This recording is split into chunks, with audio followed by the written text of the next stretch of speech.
So I told you that when you move into the transition, the birth process, your sexual identity, your sexual experience, and it's all to reach the final destination, which is leaving your earthly body. So when we talked about the skinny cows, all those little deaths that happen throughout life, the valor years, the neutralizer years, they're all to get you to detach. Remember, from your parents' value system so that you can own your own value system. It's also to detach from form. Thoughts, emotions, and desires are form. You think they're formless, but they are form. They materialize into the body as illness or as emotion or panic or depression or a toenail breaking. So they are form, even though to the human eye it feels like they're formless and they're just sort of energetic. So the other thing we want to detach from is illusions. That's the snow globe shattering. Through this is loss, our identification with loss as the world took something from us. And we definitely want to detach from veils so that we can get back into the universal consciousness. Now, I love this picture. And the point of today, when I take you to the last slide, is to get you and your client to this position. You need to live in the earthly world, and here is his body, and you need to live in the spirit world. You are divine, you are earthly, all at the same time. That's why I'm so against the post-it note or the sticky note spirituality, which sort of makes you believe that if you dissociate from the body, and you're going to see that in practice, people that think they're above the body, people that dissociate because the body hurts. We talked about not wanting to process feelings. When we get to a place that we have a spiritual striptease and we actually can live in our form over here in the earthly realm, pay our bills, honor our responsibilities, create structure, limits, boundaries, our 48 to 52, the other 48 to 52 can live in the universal consciousness. This is what shamans call living between the worlds. This is earthly Francis and spiritual Francis live together. This is when we're in that third chakra, in that individuation. That's true intuition.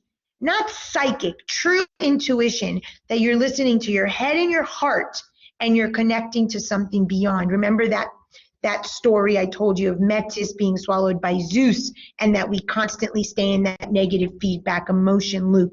But then Athena is born, which is the wisdom, and Hephaestus is beyond.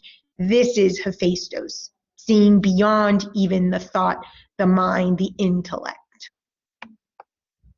So I want to reiterate something that I talked about on Tuesday in case I wasn't very clear. There's a famous sort of house in mythology called the House of Thebes, and I mentioned briefly Oedipus, but for those of you who may not know the story of Oedipus, Oedipus in psychology is where we get the Oedipus complex, where we see clients that are like in love with their mother, quote unquote, symbolically. And what happens is it links back to that wrong alliance, where the child has a wrong alliance with mom, dad is sort of kicked out of the triangle. So that goes back to the truth is in the triangle book, or the mother, father, child triad book, which is that you're in alignment with one parent. And all of us have this.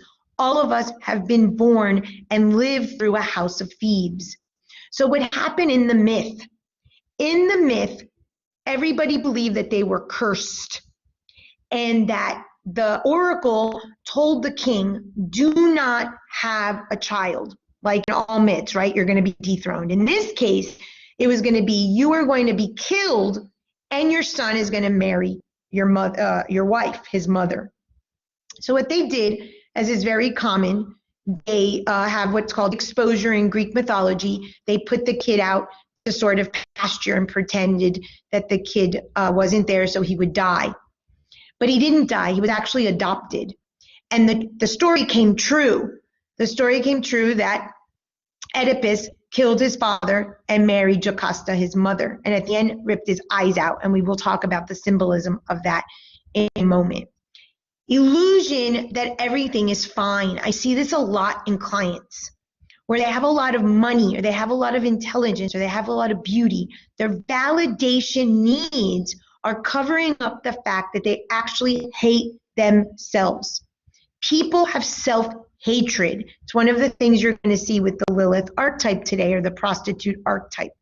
At the of the money, of the beauty, of the intelligence, of the homes, of the watches, of the sex, of the trophies, whatever it is that the person is trying to cover themselves with, if that was stripped, you would find out that they actually think very, very low of themselves. This is the house of Thebes. You need to crack through the illusion that I'm a king and everything in my house is in order, because it's not. That's usually when your clients show up to you. They've associated their everything is fine with money, beauty, intelligence, whatever validation, and that has been taken from them. Remember, they've created the crime so that they could get to this level. When we don't get out of psychological homeostasis, and this is what I had on the board on Tuesday, I'll go through it, review it with my language, we call a curse in to help us collapse the snow globe, the house of Thebes, the illusion, the house of cards that we've built everything on, because it's a lie. It's often through our children. Someone yesterday reached out and said, do you see children? I'm in over my head. Well, the child was 8 years old. The parents are the issue. It's the unintegrated shadow of the parent. So it's through the child frustration or the child illness that then we go seeking. In the Vedas, that's one of the reasons why people speak spirituality, is often when they have a problem with their child. So we want to try to fix it, and the whole thing opens up that says the problem is you, or the whole system needs to shatter.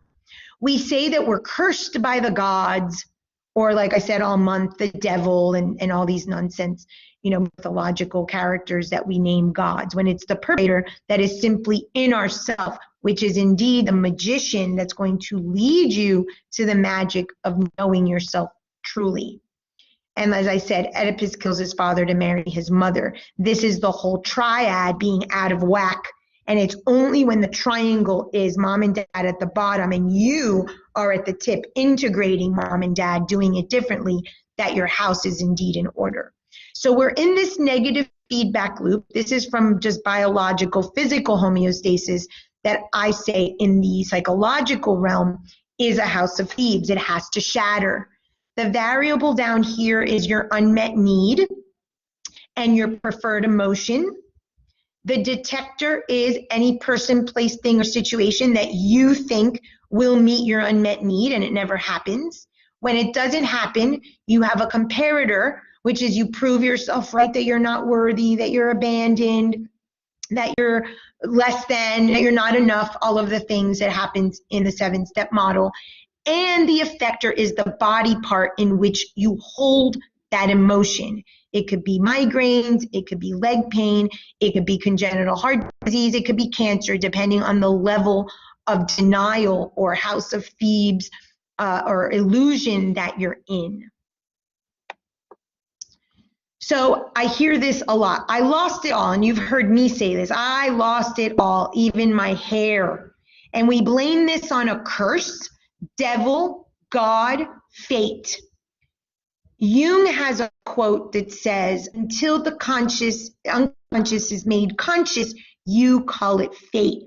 You are creating the loss of everything, the shattering of your illusion, of your snow globe, of your house of Thebes, and you're calling it and blaming someone else rather than to take personal responsibility that it's the only way that you have permission to change. This is one of the missions that I'm on, that people don't have to lose it all, that the society will actually support grief, that people will actually be a container for other people so that we don't have to go into these dramatic cases just to have permission to change and find the other 50%, which is the spiritual life.